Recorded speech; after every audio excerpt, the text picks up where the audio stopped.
Bro, you have to know that not everybody has the same skin type, and you have to know that not everybody's gonna like the same products as you do. That would be insane. All right, so I feel like there's a lot of products that people tend to really like, and then it goes to viral and all of that, but it doesn't actually work for everyone. I find that a lot because my skin is very dry and I get a lot of texture, especially on my nose. My sebaceous filaments get out of control if I'm not extra careful, and I just have very textured skin in general.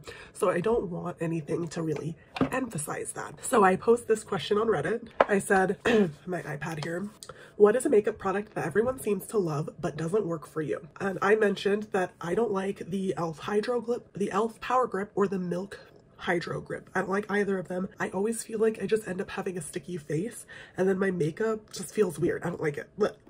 But there were a lot of people that responded to this as well, so I wanted to get into it. So someone said, the e.l.f. Camo Concealer, it was so dry and caked up on me so badly. I wanted to love it. I tried it and tried applying it in so many different ways.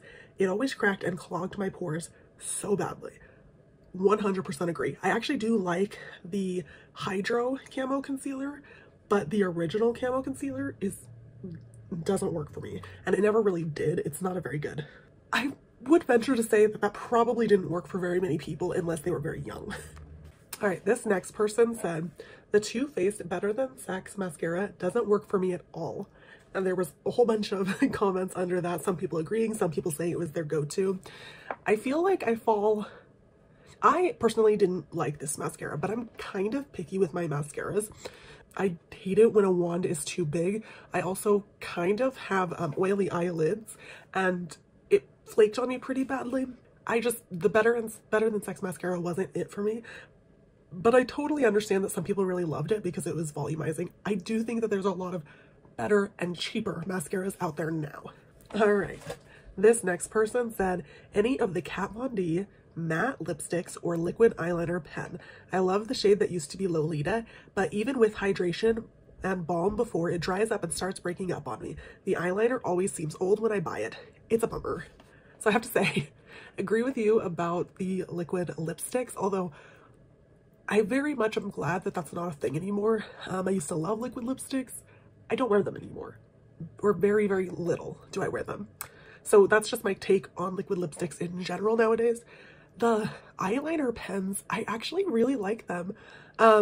However, I only use the brown one because I find that it's just brown enough, and I almost always buy the mini one because I don't tend to do a lot of heavy eyeliner looks. So maybe that's the difference, is that I'm using the mini one instead of the large. I've never actually bought like a full-size one, so I don't go through the mini one that fast. Oh, this is one that I used to hear about all the time, and I feel like it's kind of fallen by the wayside with some of the better powders out there. But someone said the Laura Mercier translucent setting powder, tried it multiple times, makes my skin look disgusting. I agree. It makes your skin look disgusting. No, I'm just kidding. It also makes my skin look disgusting. I don't know what it is, but that powder, and to be fair, I'm very, very picky with powders. Like, there are a lot that people really like that I just cannot get behind. But that is definitely one that I'm like, I can't do it. Can't do it. So I agree with that one 100%. The Laura Mercier setting powder, every time I try to use it, I'm like, there's got to be something better. This one made me laugh because it's literally 2 words. It says Shape Tape, and that's it. So I have always kind of liked makeup, but I started to really get into makeup when Shape Tape was the product. Well, let me just tell you, Shape Tape never works for me. My skin is too dry, and my under eyes do not like it. It's like a straight up rejection. And that was when people were drawing like the full-on triangles. I couldn't do that, but even when I tried to use just a little bit, my skin hated Shape Tape. So there's this one that it used to frustrate me so bad that I couldn't use the IT product. Nowadays, I don't care because I know that there are so many good concealers out there, but at the time it made me absolutely livid that I couldn't use Shape Tape. A few other people commented on this one and said, could never get this to not look dry, cakey, and ghastly on my dehydrated skin. No amount of skin prep helped. Literally ended up using it on my legs mixed with body cream because I didn't know what else to do with it. That's funny. Like, a few people commented that it works well for the oily skin, which It always did. Like, there was never a problem with oily skin. The problem is if you were normal to dry, it never worked. Someone else seconded this and was like, especially for the under eye, it's bad for the under eye. Shape Tape was one of those ones that I always wanted to love. I tried so hard to love. I bought it multiple times trying to make it work, and it just never worked for me. All right, so this next one kind of surprised me, but I've never actually tried this one for the same reason. Estee Lauder Double Wear Foundation. They say it looks terrible on me, cakes, melts, all the things you don't want a foundation to do. If I remember correctly, and you can tell me if I'm wrong, the Double Wear Foundation is formulated for oily skin, which I have just found that if it's formulated for oily skin, I'm gonna stay away from it. It will not look good on my skin. So that's actually why I've never tried it, is because I'm like, I'm gonna end up with cake face, it's gonna crack on me, it's gonna look bad. But it's interesting that there's other people that are saying how much they hate it too. However, there are also people that disagree with that. But I think one of the things that's interesting about doing this kind of question is how many people you get that like disagree with that. And they're like, no, this is the best one. And I'm like, bro, you have to know that not everybody has the same skin type. And you have to know that not everybody's gonna like the same products as you do. That would be insane. If everybody liked one specific product, it would be really surprising. Because as much as companies want to say that there's like a one-size-fits-all product, that's not a real thing. That doesn't exist. So it's always interesting when people get like personally offended by someone not liking a product, because I'm like, they don't like it because it doesn't work for their skin. Anyways. Ooh, I was glad that someone else agreed with me. Someone else said the Milk Hydro Grip Primer, although I'm gonna finish reading this and then I'll tell you my thoughts. The Milk Hydro Grip Primer, it made my foundation and concealer look patchy. So glad someone else agreed with me, although I hate both the Milk one and the e.l.f. one. Hated the texture of it. Did not like the texture of it at all. I know that people liked it because they felt like it really like gripped the makeup. I felt two things about that. First, I felt like it gripped the makeup too well and made things patchy, but also I don't want to deal with it anyways, because as soon as I apply it, I feel like I have sticky fingers, sticky face. I hated that. So glad I'm not the only one. All right, this is one that I think is a little bit controversial.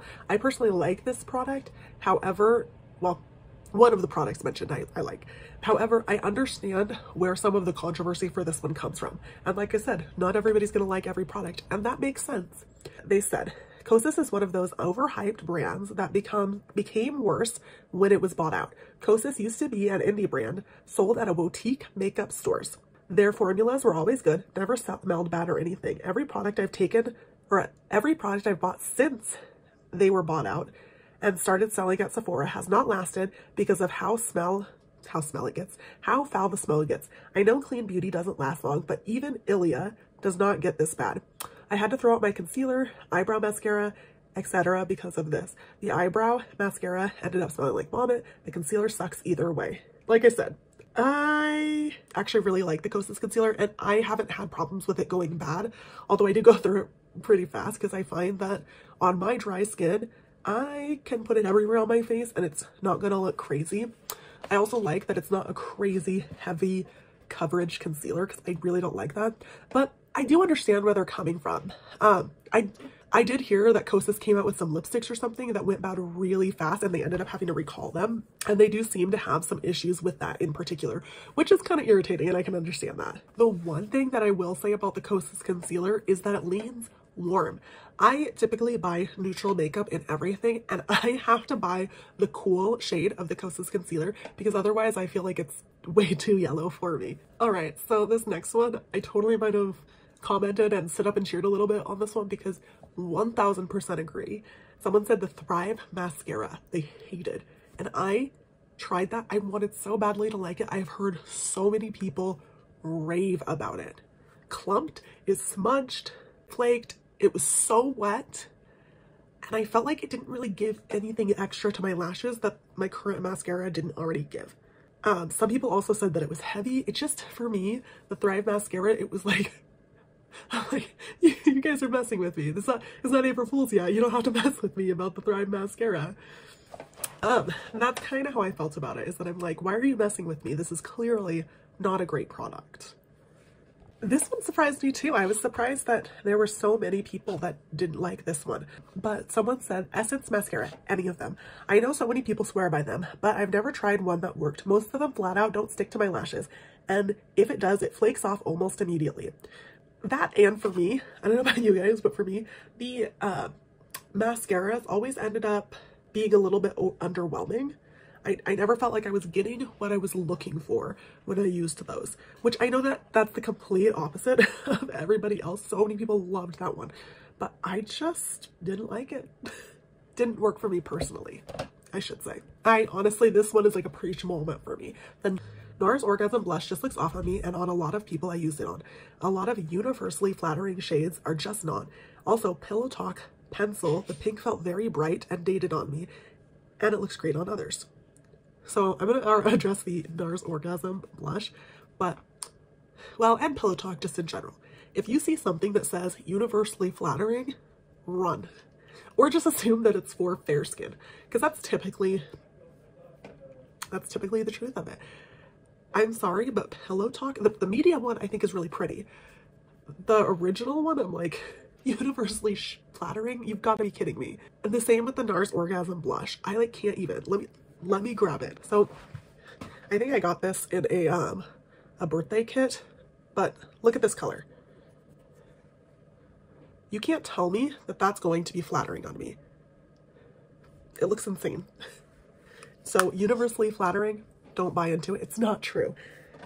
I mean, if you happen to have very fair skin, go for it. Maybe try it out. It might work for you. Otherwise, I would just assume that it's not going to work. There are just so many. I only read some of them to you guys, but there's so many that I'm like, why are we acting like these are the best of the best products? This is getting ridiculous. It's ridiculous to say that these are the best products and that they're going to be universally flattering and that every skin type or every skin tone is going to love them. I'm sorry, but it's just a stupid statement. I am definitely one that I'm like, I'll use what I can and I don't bother with the stuff I can't, and I just leave it at that. I don't try to fight it or anything. But sometimes when I meet someone and I'm like, they're like, this works for everybody, and I'm like, it's like true false statements. You know it's a lie because nothing works. Because that's what they teach you with true false statements is always or never, it's probably false. So something that's going to be always flattering on everybody, false. That's like elementary school logic. Always and never, not true. That's false. You can just assume it. Shouldn't we know better by now? Isn't this something that we've figured out? I mean, I showed you the swatch of the NARS Orgasm. That barely shows up on me. It just shows like shimmer. There's a lot of products, and I think that it's silly to get offended if someone else hates a product that you love. Because a lot of the time they do actually have a very good reason for disliking that product. And it's because they've tried it before and nothing that they do gets it to work. Sometimes on occasion I find that people just haven't given it a good enough chance, and I have done that with products too. There's been a few products that I've tried that I'm like, I don't like that, and then I'll try it another time and be like, why did I say that I hated that? That looks fantastic. So just make sure you're keeping that in mind when you're looking at products and you're taking recommendations from people. Is what's their skin type? What's their skin concerns? Are you taking recommendations from someone that has the same issues as you? Do they always struggle with dry skin, or are they oily? Maybe if you're a dry skin person, you should be looking for foundation recommendations from someone that also has dry skin, and not just assuming that because your friend likes it, you're gonna like it too. So that's it for today. Thanks for watching. If you enjoyed this content, I post a video a week and a lot of shorts throughout the week. Please go ahead and like and subscribe. Bye.